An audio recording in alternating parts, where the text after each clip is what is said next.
All right, Congressman. First of all, as we sit here Monday, what is the fallout from Friday's Oval Office meeting, politically here, but more importantly in Ukraine, and with their ability to hold off continued Russian incursion? At this point, Ukraine, with greater European help, could probably last 6 months to a year. The advantage that Putin has is he has all the time in the world, and he doesn't care about his troops. He has 4 times the population that Ukraine has. He has North Korean troops. He can treat his troops like cannon fodder. So if it's a waiting game, Putin wins. And Putin sees everything that President Trump has done as a sign that he doesn't have to hurry, and eventually the U.S. will come to his side.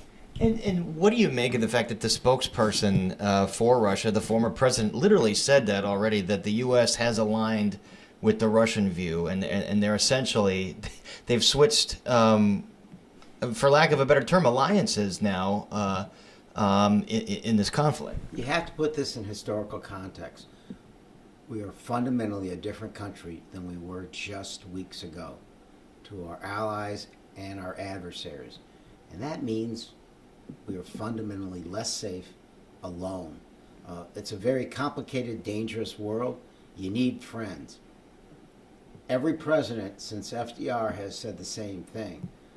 FDR in his last inaugural said, in foreign policy, to have a friend, you need to be one. We have learned that we are dependent on the welfare of other nations for our own well-being. And then every president said the same thing about standing up against foes, standing for our allies. I'm not sure we have allies right now. We are tariffing our closest neighbors and economic allies. We have told NATO, you're on your own. And we have voted with the bad guys. So who can trust us? We've appointed people to DOD and intel positions who have absolutely no experience, who have also reflected and respoken Putin's talking points. Why would anybody in the world trust us who used to be an ally? That makes us less safe. Republicans have traditionally been hawks against Russia, and they've hedged a little bit, some of them, to satisfy the president's position. But do you see Republicans in Congress, your colleagues, speaking out more? And is there anything Congress can do? For instance, can the U.S. just unilaterally leave NATO without congressional approval? Look, there were things that could never happen, and now they are happening. A president taking on the 14th Amendment, a president totally disregarding Article 1, right? Violating the Constitution. So if this president wants to pull out of NATO, in a de facto sense, he absolutely can and is starting to do just that. And that should scare everybody. What, do you see in Congress, what's the recourse? Look, talk about the Republicans for a second. The Reagan Doctrine, what he was famous for internationally was, we will stand up for our allies against Soviet aggression. That was the heart and core of Republican foreign policy. It's dead. The last 2 supplementals that helped Ukraine against Russia lost on the Republican side. No, it's pretty close, but it's still lost. This, I think you witnessed, I don't know that there's a functioning Republican Party. This is the party of Trump. It's a party of isolationism, far-right extremism, a party of autocrats. You know, who's cheering right now? It is not just the Kremlin. But they have to be thinking that this is great news, because the U.S. won't be to counter them if they take on Taiwan or any of the other autocrats in the world see land that they'd like to have. So you don't see your Republican colleagues in Congress stepping up, perhaps approving more funding for Ukraine for defense, and opposing Trump on his position on NATO and on Russia? You know, you saw just a little bit of it, a few of the senators, but then Lindsey Graham backtracked, and Wicker and others. So The Republicans who are strongest right now, people like Fitzpatrick and Bacon, are still speaking out, but we can't pass a bill out of the House in the minority. It has to come from the Republicans. We're going to try, but Putin wins, even if Trump does nothing, and that's part of the game, I suspect. On the other hand, this does seem to have galvanized other Western leaders to perhaps step up their defense of Ukraine. Do you see a law of unintended consequences here with Trump's action on Friday? Perhaps there will be stronger EU support with weapons and money, and I think Keir Starmer even talked about combat on the ground. The only way they're going to make a difference if it's actually troops on the ground. One of the things this war did was strip off the veneer of NATO and how strong it was in the first place. Real problem, the economies of the EU aren't great, and they can't necessarily afford to do much more.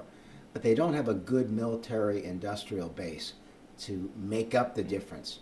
They've given a little more than half of the aid to Ukraine. They've given more than we have, but I just don't know they can keep that up. To make a difference, they'd actually have to treat Ukraine as it was part of NATO. So it's an Article 5 action, you go in there. Now, that would make a difference. So, weeks ago it would have seemed hyperbolic to say that the U.S. is aligned with one of our fiercest allies, with a tyrant, that the President of the United States would question the credibility of Zelensky, who actually was elected, and not do the same thing with Putin. And Putin didn't come out of Young Russians for Democracy. He was KGB, a ruthless tyrant who publicly kills his enemies and committed war crimes in Ukraine, too many to count. And now that's the U.S. ally. And we should say we have not heard from Trump or top cabinet officials the same kind of ultimatums that he's put on Zelensky. I mean, Russia is the aggressor here, and I don't hear ultimatums for a deal. Let me ask you, and Mike, why don't you go to a two-shot here? What do you expect tomorrow? This president's very unpredictable, but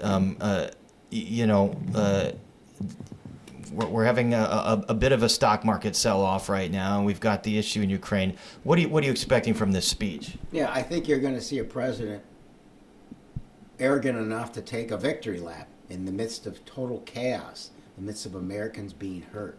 What we're starting to see is what the Trump administration is going to give us. You will be less safe at home and abroad. Everything's going to cost more. And people are going to be hurt by the actions attacking the federal government. And when I say people, I mean everyone. If anyone thinks that this is just attacks on the federal government that will hurt poor people, when they cut Medicaid to the extent that they're talking about, the rural hospitals in Illinois will be devastated. So many of them are hanging by a thread. So just one example, they're going to have to travel hundreds of miles to go to an ER, right? I just have to say that Musk had a lot of gall telling people they got to justify their existence when his economic empire came from federal grants and subsidies.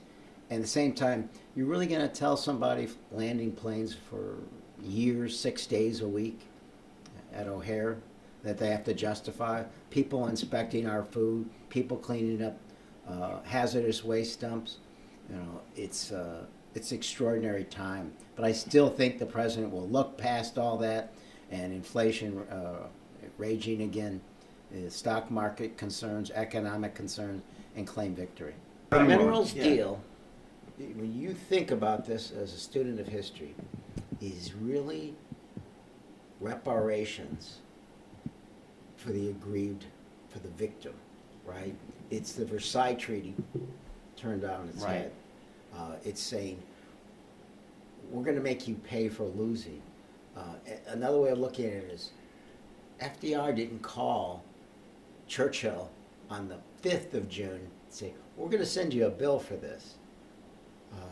So I think people, when they see such extreme things happening it almost seems like hyperbolic talk to discuss it.